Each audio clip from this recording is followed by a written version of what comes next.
Hello mga guys, good afternoon. Papunta kami ngayon ni Ate Annalisa sa church dito sa sinisimbahan namin dito sa Japan guys. So dalawa nga lang kami magkasama ni Ate Annalisa dahil yung iba hindi sa mama. Ayan po si Ate Annalisa. Hey guys, welcome to my vlog. Welcome to my vlog mga guys. So ito meron kami ditong mass guide. Ito yung gagamitin namin dahil nihonggo nga sila. So mayroon tong Filipino and English translation guys. So ito naglalakad kami mga guys. Malayo-layo rin kasi yung simbahan dito mga guys. 40 minutes pag ilalakad. Sobrang lamig pa rin dito sa Hokkaido, Japan. Pero wala na rin naman ganong snow. Palapit na nga yung spring mga guys. Kaya wala na ganong snow dito sa Hokkaido, Japan. So nandito na nga kami mga guys sa church namin dito sa Japan na sinisimbahan. So ayan o, maliit lang siya.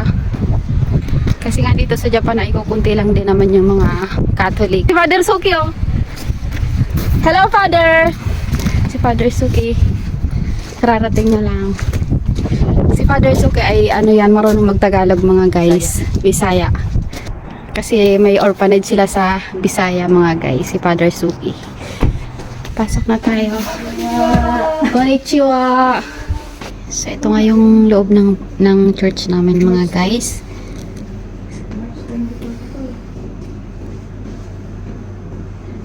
Tapos after mass, ayan, minsan nagsasalo-salo kami dyan.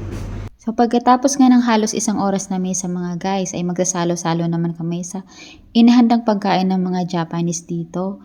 Bilang selebrasyon na rin ng Easter Sunday dito sa Japan. So may mga itlog nga rin pala sila. So ganito nga pala silang mag-prepare dito ng pagkain. Very organized talaga mga guys. So ayan nga si Okasang oh. Tinulungan na nga namin ni Ate Annalisa na mag-prepare ng pagkain dito. At eto nga pala na kulay green na to ay ginawa doon, niluto daw yan ng Vietnamese. At pagkatapos nga namin ma-prepare yung table ay nag-umpisa na rin kami sa aming salo-salo. So dahil kukunti nga lang kami ngayon ay marami talaga kaming natira mga guys. At itong mga tirang yan ay pinadala sa amin lahat ng mga Japanese. So yan nga at pinag-sharon kami dito ni Okasang mga guys. Pati yung mga strawberry at apple. Halos lahat yan ay pinadala na sa amin.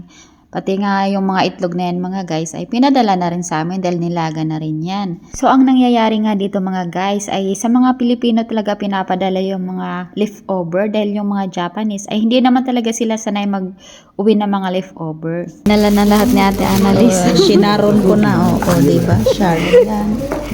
Ako taga-sharon dito.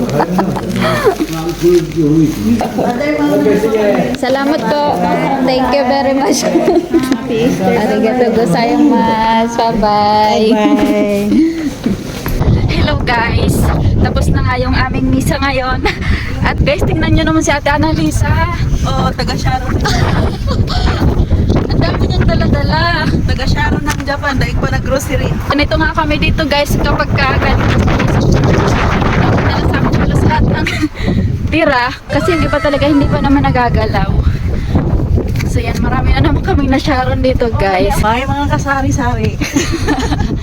So bye guys. Bye mga ka-Sharon pala. So bye na raw mga ka-Sharon. Ingat kayo dyan sa Pilipinas. Happy Easter Sunday sa inyong lahat dyan. Bye bye.